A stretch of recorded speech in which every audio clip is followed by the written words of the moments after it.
Bonjour à tous, je suis Sandrine Gouraud, énergéticienne et thérapeute holistique, certifiée notamment en hypnose régressive, en coaching de l'état d'esprit, mais aussi en PNL. Dans ma vie d'avant, j'étais assistante de direction, et puis un jour, au bout de 16 ans, j'ai tout quitté. Tout quitté pour suivre ma voie, mon chemin, ma passion, être énergéticienne. Ce métier passion me permet de vous accompagner, aujourd'hui, dans la libération émotionnelle de vos blessures, grâce aux nombreux soins énergétiques de reprogrammation présents sur mon site sandrinegouraud.com, abordant ainsi chaque thème sous 3 angles différents mais très complémentaires. Structure vibratoire, c'est-à-dire vos énergies, le conscient et l'inconscient, pour des changements visibles et concrets. Ce qui me motive au quotidien, c'est de vous montrer que tout peut être changé et éclairer ainsi le chemin pour avancer vers la vie que vous vous êtes toujours souhaité. Et c'est exactement ce que je vous partage à travers tous mes différents contenus, que ce soit sur mon compte Instagram Sandy Moi Oui, ma chaîne YouTube Sandrine Gouraud, ce podcast ou mon site internet. Je vous souhaite une très belle écoute de ce podcast.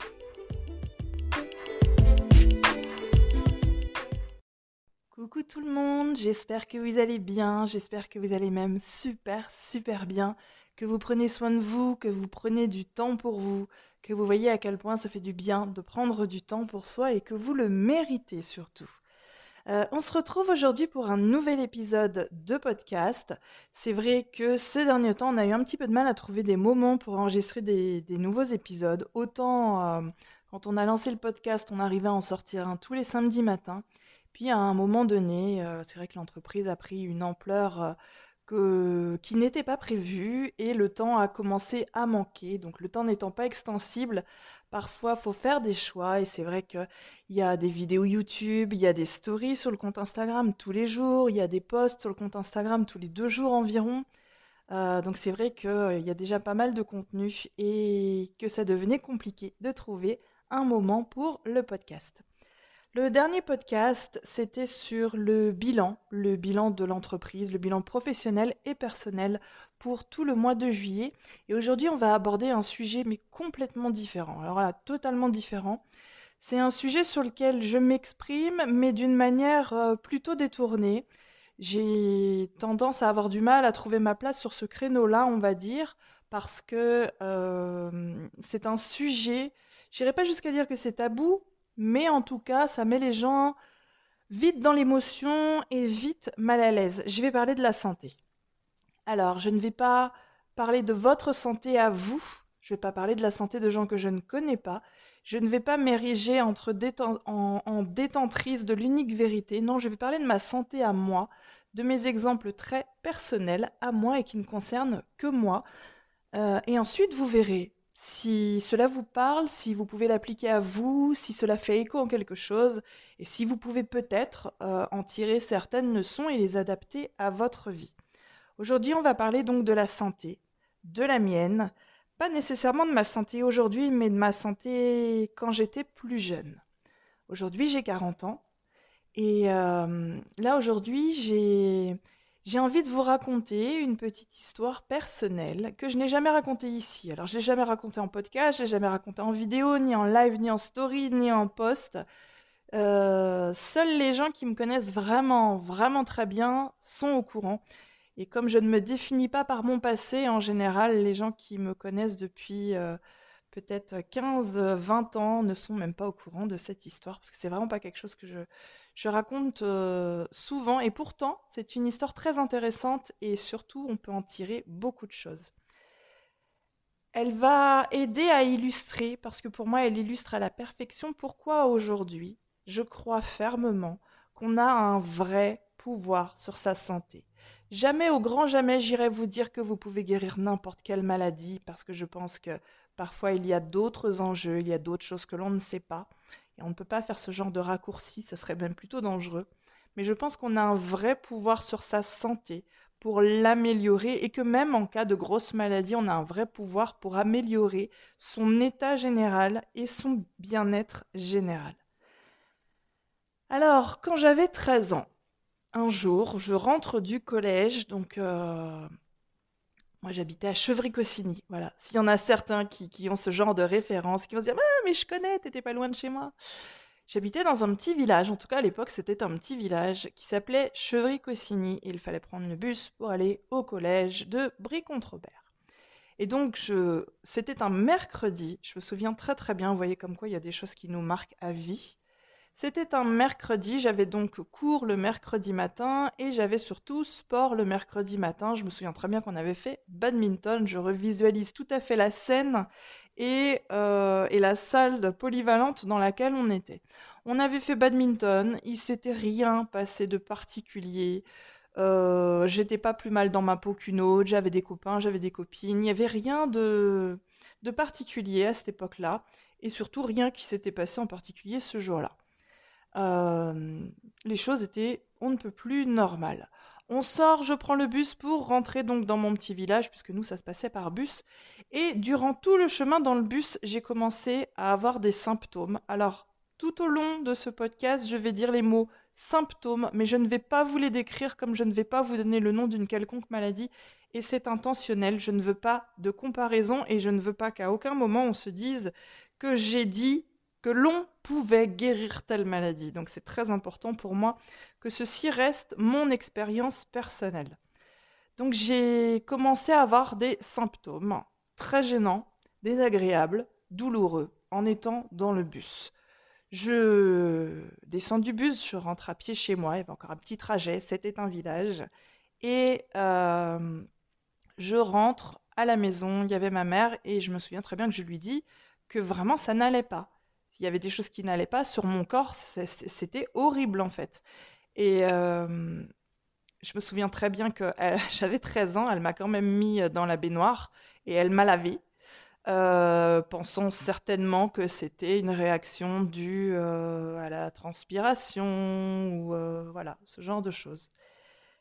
Sauf qu'en fait, ce n'est pas parti et ça n'a cessé depuis ce jour de prendre de l'ampleur et de s'étendre à chaque partie de mon corps.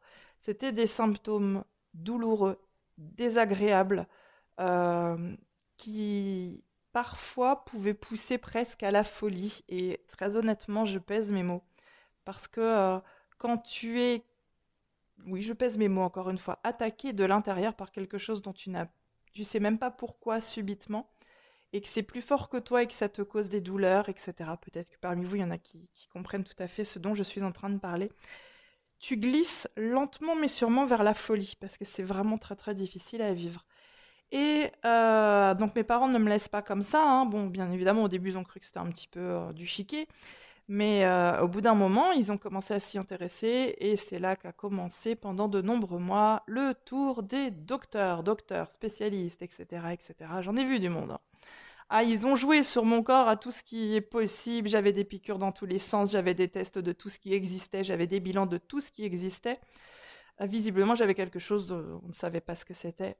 Jusqu'au jour où une personne, un médecin, donc c'est pareil, ça je peux dire, parce que c'était dans le coin où on était. Donc c'était, je crois que c'était à Ferratilly ou à Lésigny. Bref, vous voyez, je vous donne toutes les villes de mon enfance. Et donc il y a un médecin qui pose un nom, c'est-à-dire qu'il pose un diagnostic et il pose un nom, c'est-à-dire que ce dont je souffre et qui m'attaque depuis de nombreux mois, ça y est, on sait comment ça s'appelle machin. Et donc voilà, bon, c'est pas très courant, on peut vivre avec, mais il y a des adaptations et surtout il y a un traitement dès aujourd'hui, ma bonne dame, un traitement quotidien, un traitement lourd. Et je cite ce médecin qui était très gentil, hein, il n'y avait pas de... Mais quand tu es jeune et que tu entends ça, c'est marrant, je trouve, ce genre de choses. Puisque la question de mes parents, c'était, mais du coup, ça se soigne et ça disparaît, ou c'est plutôt, ça se soigne chaque jour, toute sa vie. Et donc là, le médecin me dit que j'en ai pour le restant de mes jours. Donc ça m'empêche pas de vivre, entre guillemets, tant que je prends ce traitement lourd, qui est composé de cachets et de piqûres, tous les jours. Donc, c'est ce que l'on te décrit comme étant ton quotidien à partir d'aujourd'hui. Tu as 13 ans et on te dit que ce sera ton quotidien jusqu'à la fin de tes jours parce que, et on te le dit aussi, on te l'ancre comme une vérité, ça ne disparaîtra pas. Ah non, ça ne disparaîtra pas, je ne l'ai jamais vu disparaître, ça ne disparaîtra pas. Une fois que l'on l'a, ça reste toute votre vie. Mais vous pouvez vivre avec un traitement. Bon. Euh, je vais être très honnête avec vous, à 13 ans, tu cherches pas plus loin. Tu as des symptômes qui sont visibles, hein. C'est à l'intérieur, mais ça commence à être visible à l'extérieur. Les gens commencent à te poser des questions, pourquoi tu es comme ci, pourquoi tu es comme ça. À 13 ans, tout ce que tu veux, c'est le redevenir normal. Alors vous me voyez pas, je mets des guillemets, mais redevenir comme avant que ce truc-là se déclenche, en quelque sorte. La seule chose que je voulais, moi, c'était qu'on règle les symptômes que j'avais, et très honnêtement, à 13 ans, tu t'en fous comment. En tout cas, moi, je m'en foutais complètement comment. Ah, mais oui, un cachet, bon, à piqûre, j'étais moins d'accord, mais voilà, tu fais avec. Et ce qui est marrant, enfin marrant, oui ou non, c'est que quand je prenais mon traitement, ça disparaissait. Et si, pour une raison ou une autre, je ne le reprenais pas en temps et en heure, voilà, si par exemple je prenais le traitement, on va dire une bêtise, le mardi à 10 heures du matin, mais que le mercredi à 10 heures, on n'était pas à côté de mon traitement, eh bien les symptômes réapparaissaient. Mais en une fraction de seconde, c'était absolument impressionnant. Dès que je me rendais compte, et là c'est très important de le formuler comme ça, dès que je me rendais compte que l'on avait atteint l'heure, les symptômes réapparaissaient et ils étaient, à l'époque je m'en souviens très bien, encore plus difficiles. Comme s'il y avait une partie qui punissait de ne pas avoir veillé à être là à l'heure pour mon traitement. Voilà. En tout cas, c'est comme ça que je perçois les choses. Du coup, ce que ça a ancré en moi, c'est que on était dans le curatif, il fallait que je bascule aussi dans le préventif. Donc j'avais un cachet et j'ai fini par avoir un cachet et demi. Et oui, puisque visiblement, comme ça durait 24 heures pile poil à l'heure, à la minute, à la seconde près, je partais du principe que si j'en prenais un et la moitié d'un autre, ça me laisserait du répit et que du coup je pourrais prendre le traitement du lendemain sans être embêté, c'est-à-dire avec un flux continu de diffusion du médicament et que du coup les symptômes ne réapparaîtraient pas du tout. Ça a été comme ça assez longtemps. Je sais que mes parents ont essayé de faire des choses pour que j'arrête de prendre ces médicaments et que moi j'étais pas d'accord. Je me souviens que mes parents, mon père notamment, m'a dit tu sais ma puce, faudrait pas que tu sois sous médicaments toute ta vie à ton âge quand même. C'est vrai que on accepte plus facilement qu'une personne soit sous médicaments chaque jour jusqu'à la fin de ses jours à partir d'un âge avancé. Je dis pas que c'est plus normal, mais en tout cas, on estime que c'est plus acceptable. Alors que quand tu es vraiment toute jeune, que tu es encore mineure ou que tu viens juste d'avoir 18 ans, on a plus de mal à accepter que tu seras sous médicaments toute ta vie. Moi, à 18 ans, on va dire que j'étais pas forcément plus mature qu'à 13 ans, en tout cas de ce côté-là, sur ma santé. Donc moi, ça faisait pas du tout écho en moi. Je me souviens qu'on a essayé de me faire prendre des placebos. Là aussi, c'est très important de partager cette histoire parce que les placebos marchaient du feu de Dieu jusqu'à ce que je m'aperçoive par le hasard qu'il n'existe pas que l'on me donnait un placebo. Et là, ça a été une réaction absolument abominable de mon corps qui m'a fait souffrir, mais puissance 1000, comme s'il fallait que je rattrape la souffrance que je n'avais pas eue. Euh, les semaines d'avant. C'est très important. Ça me fait pas de mal de vous partager ça aujourd'hui parce que j'en ai tiré une leçon phénoménale et ça a vraiment nourri les croyances que j'ai aujourd'hui. Donc voilà, 18 ans toujours, moi tout ce qui compte c'est que j'ai pas de symptômes, donc je continue de prendre le même traitement. Et puis donc je fais ma petite vie tranquille, j'adapte et j'ai toujours mon traitement. Je me souviens même que tous les médecins ne voulaient pas me donner ce traitement. Ça aussi c'est assez marrant.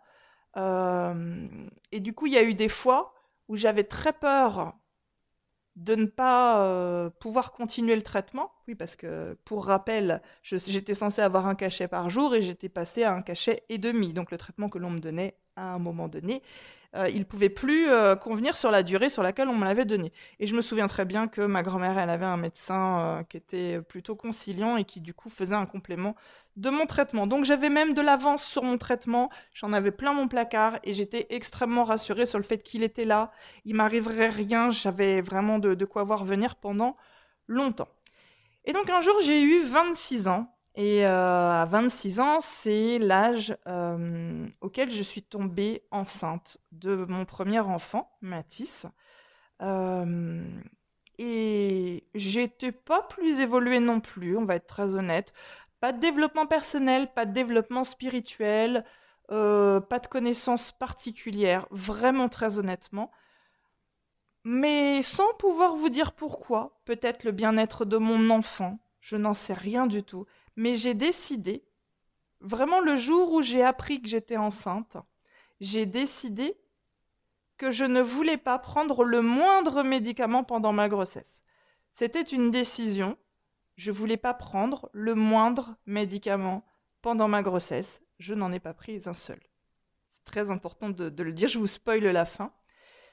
À cette époque-là, c'était une décision ferme et irrévocable. On se croirait dans koh. C'est ferme et irrévocable. Dans mon esprit. C'est-à-dire qu'il n'y avait pas de possibilité de négociation. C'était sûr et certain que je ne prendrais pas le moindre cachet durant ma grossesse. C'était une des décisions les plus fermes de ma vie. J'avais pas un mental pour grand-chose à l'époque, mais pour ça, je peux vous assurer que ça a été... je m'étais mis dans la tête que je voulais prendre soin de mon enfant et que je ne voulais pas que des médicaments passent dans mon corps, enfin dans son corps, par le mien, enfin bref, c'était vraiment une décision, mais alors ferme, ferme, ferme. Et ça, c'est un truc dont je me souviens extrêmement bien. J'ai lutté. Et oui, parce que les symptômes sont apparus. Tu prends ta décision, c'est bien gentil, tu viens de prendre ton traitement, c'est un peu facile. C'est comme de dire à 20h, hey, je mets mon réveil pour me lever demain à 5h et je vais courir. Oui, c'était pas à ce moment-là, t'es le soir à 20h. Tu peux avoir la motivation, c'est pas maintenant. Puis le lendemain matin, ton réveil il sonne à 5h et tu te dis, oh là là là là là, quelle idée de con, je suis trop fatiguée, j'éteins le truc et je reste couchée. Parce que tu décides d'un truc qui aura un impact sur le lendemain.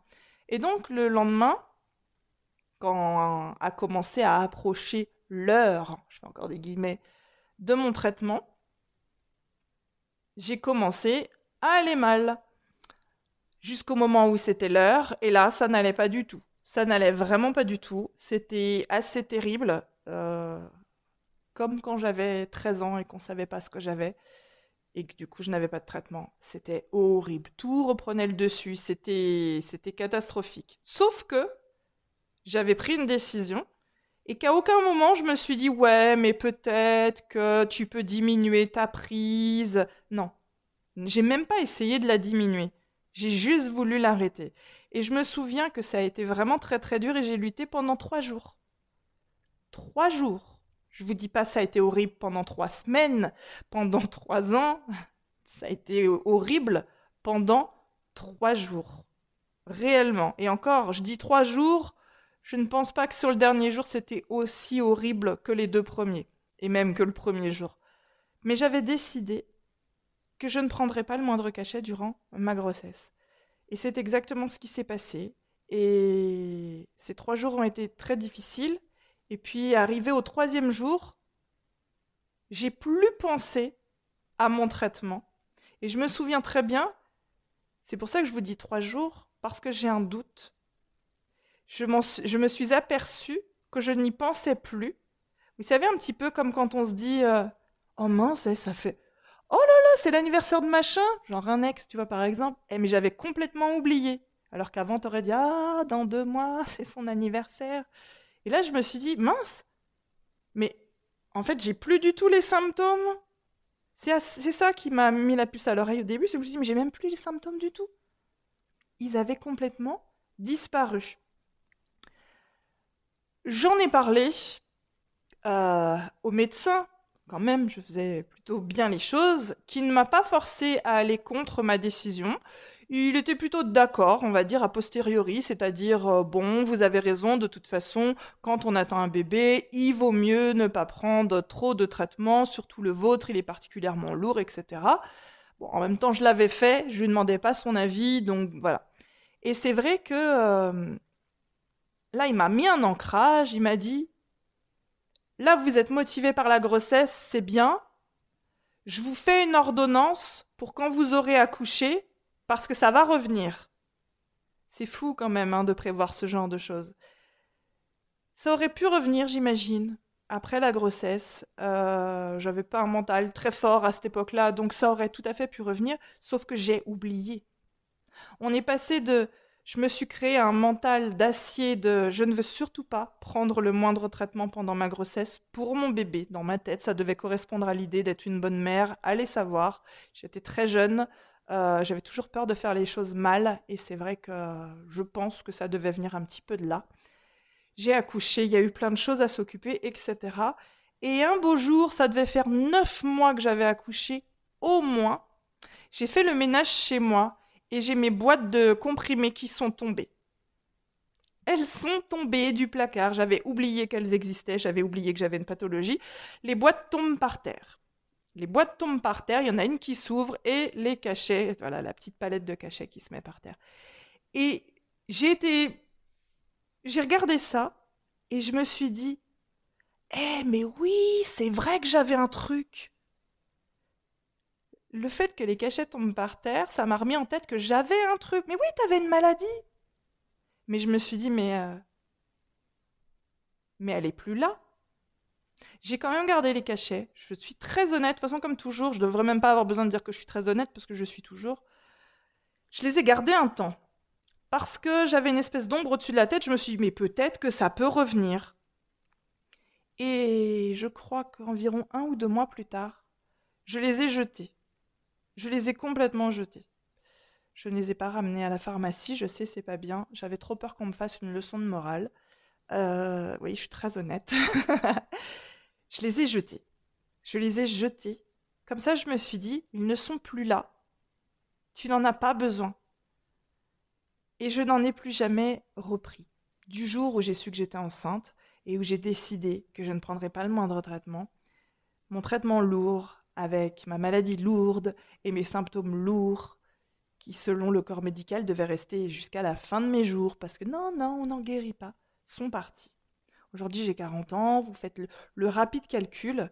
J'ai eu quelque chose de mes 13 ans à mes 26 ans, avec un lourd traitement. Et de mes 26 ans à mes 40 ans, ça n'a plus existé. Je vous partage cette histoire aujourd'hui. Je ne souhaite pas du tout faire de leçon de morale à qui que ce soit. Je vous le redis, je ne possède pas la vérité unique. Je vous partage mon expérience personnelle. Je pense qu'on a un véritable pouvoir sur sa santé.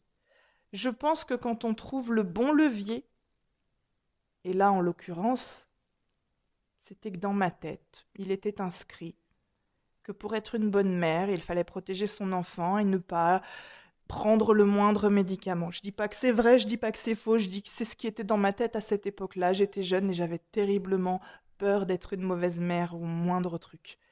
Mais ça a été suffisamment fort pour que dans mon esprit, je fasse disparaître tous mes symptômes et cette maladie, qui donc dans ma vie a duré 13 ans. Elle a duré 13 ans. On pourrait réfléchir, si tu étais tombée enceinte à 20 ans, est-ce que ça serait passé pareil? Si tu étais tombée enceinte à 40, est-ce que ça serait passé pareil? Je n'en sais rien du tout. Tout ce que je sais, c'est que j'ai eu quelque chose de 13 ans à 26 ans et qu'on m'a dit que je l'aurais jusqu'à la fin de mes jours et que j'ai décidé d'arrêter le traitement et que tout a disparu. Donc comme je vous le dis, je ne veux pas m'ériger en détentrice de la vérité unique. Peut-être que vous avez quelque chose de lourd aujourd'hui et depuis un certain temps et que la première chose qui vous vient à l'esprit, c'est oui, mais c'est pas si facile que ça s'applique pas à tout. Et je suis complètement d'accord. C'est pas si facile que ça et ça s'applique pas à tout. Mais est-ce que ça vaut pas le coup d'essayer parfois? Je vous dis pas d'arrêter votre traitement, attention, hein. Jamais, jamais, jamais. Moi, je laisse chacun faire ce qu'il veut. J'ai juste partagé ce que moi j'ai fait. Mais est-ce que ça vaudrait pas le coup parfois de se poser des questions sur certaines maladies que nous avons, certaines douleurs que nous avons, les choses qui apparaissent, qui disparaissent? Je peux vous raconter une autre histoire, mais je la ferai très brève celle-là. Et elle n'a pas une fin aussi heureuse que la mienne. J'en ai déjà parlé plus ou moins de ma tata. Ma tata qui a été dépressive chronique toute sa vie. on pourrait dire sans aucune raison. Mais ce serait minimiser sa douleur intérieure. Donc sans aucune raison extérieure. Mais elle a toujours été malheureuse. Malheureuse à l'intérieur d'elle. Et elle a toujours été persuadée qu'elle était malade. Elle a toujours été persuadée qu'elle avait le cancer. Elle ne l'avait pas, mais elle en était persuadée. Alors, c'était elle-même qui demandait à faire des bilans, voilà, tous ces trucs, des bilans, des prises de sang, des examens. Et à chaque fois qu'on lui disait, bah non, non, non, vous n'avez pas de cancer, elle était à deux doigts d'insulter le médecin. Et nous, on en avait pour je sais pas combien de temps derrière, à l'entendre dire, de toute façon, c'est tous des incompétents, ils sont pas capables de le voir, moi je sais très bien que je l'ai. Je vais vous faire la version courte. Elle a fini par l'avoir au bout de 7 ans. Au bout de 7 ans de bilan, examen et recherche à tout va pour ce fameux cancer qu'elle n'avait pas, elle a fini par l'avoir. Croyez-moi ou non, ce jour-là, elle a été soulagée. Alors, cette histoire ne se termine pas bien puisque ma tante n'est plus là aujourd'hui. Mais elle participe aussi à renforcer cette croyance que j'ai sur le fait qu'on a un vrai pouvoir sur sa santé. Alors, vous avez deux histoires, la mienne, celle de ma tante, parce que je voulais quand même illustrer le pouvoir qu'on peut avoir sur sa santé en positif et le pouvoir qu'on peut avoir sur sa santé en négatif. Je pense que l'on peut se créer beaucoup de choses. Je pense que l'on peut se faire souffrir plus que de raison. Je pense que on peut créer toutes sortes de choses qui nous font nous sentir mal, peu importe qu'on y mette le mot maladie, douleur, désagrément, etc., etc. Voilà, c'est tout ce que j'avais envie de vous partager aujourd'hui. Aujourd'hui, j'ai 40 ans, je suis en excellente santé, je ne suis jamais malade. Quand je vous dis jamais malade, c'est pas une expression, je suis jamais malade. Euh, Vraiment jamais malade. Je suis jamais malade, tout va absolument bien. Et je dis pas que je suis à l'abri de tomber malade, mais j'ai un mental qui me préserve de beaucoup de choses. Euh, Il y a plein de choses que je n'ai pas envie d'avoir. Du coup, au-delà de la seule pensée, au-delà de la seule force de l'esprit du je ne veux pas l'avoir, ce serait très réducteur de réduire à ça, j'ai en complément des habitudes de vie qui sont bonnes. Je fais du sport tous les jours. Je vous dis pas genre 1 heure de muscu ou quoi que ce soit, c'est pas hyper violent ce que je fais. Parfois c'est juste marcher. Mais marcher une demi-heure, c'est du sport et ça fait du bien. Donc je fais du sport chaque jour. Je mange correctement. J'ai enlevé plein de choses de mon alimentation. Je bois plus d'alcool alors que j'étais une grande consommatrice d'alcool. Normalement, si vous me suivez, c'est quelque chose dont j'ai déjà parlé. J'étais une grande consommatrice de coca aussi. Ça fait partie de toutes ces choses que j'ai arrêté. J'ai arrêté de prendre pour ma santé. Donc pour moi, c'est un complément en fait. Quand tu décides d'améliorer ta santé, il y a le fait que tu l'aies décidé et ton esprit, il a un pouvoir sur plein de choses. Mais tu vas le coupler à certaines habitudes de vie, certaines habitudes alimentaires, etc., etc. Et forcément, ce sera un combo assez puissant. Je vais m'arrêter là parce que je ne veux vraiment déjà pas donner de conseils là-dessus parce que ce n'est pas ma place et je ne souhaite pas non plus que cela soit pris sur un autre ton qui serait le mien aujourd'hui. Moi, mon objectif d'aujourd'hui, c'était de vous partager mon expérience personnelle sur ces deux histoires-là, la mienne et celle de ma tante, pour vous montrer finalement qu'est-ce qui m'a amené à croire aujourd'hui qu'on a un véritable pouvoir sur sa santé. C'était bien, je pense, d'expliquer ça aujourd'hui. J'espère que ça vous a été utile ou que ça vous sera utile ultérieurement, un jour, que vous penserez à ce genre de choses, que ça vous amènera peut-être juste à vous questionner. Je vous souhaite d'avoir une merveilleuse santé. Si ce n'est pas le cas aujourd'hui, je souhaite fortement qu'elle s'améliore réellement.